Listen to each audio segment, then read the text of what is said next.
కేంద్ర రక్షణ మంత్రి రాజ్నాథ్ సింగ్ సరిహద్దు ప్రాంతాల పర్యటన కొనసాగుతుంది. ఇవాళ రేపు కచ్లో పర్యటించనున్నారు. భుజ్ ఎయిర్ బేస్ను సందర్శిస్తారు. రాజ్నాథ్ సింగ్ నలియా వైమానిక స్థావరంలో భేటీకి ఆయన హాజరవుతారు. అంతర్జాతీయ సరిహద్దు భద్రతపై సమీక్షిస్తారు.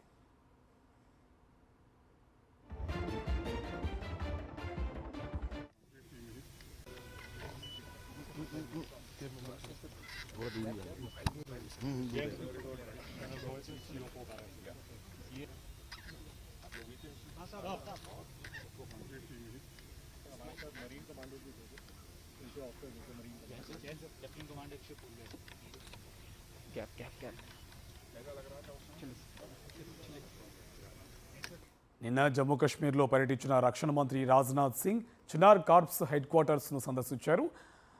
బదామీబాగ్ కంటోన్మెంట్లో యుద్ధ వీరులతో ముచ్చటించారు. ఉగ్రవాదం అంతానికి ఎంత దూరమైనా ఎక్కడికైనా వెళ్తామని, ఎలాంటి పరిస్థితుల్లోనైనా మన సైన్యం ఎదుర్కోగలదంటూ ప్రశంసలు కురిపించారు. శత్రువులను నాశనం చేసిన ఆ శక్తిని అనుభూతి చెందడానికి తాను ఇక్కడికి వచ్చానని అన్నారు రాజ్నాథ్ సింగ్.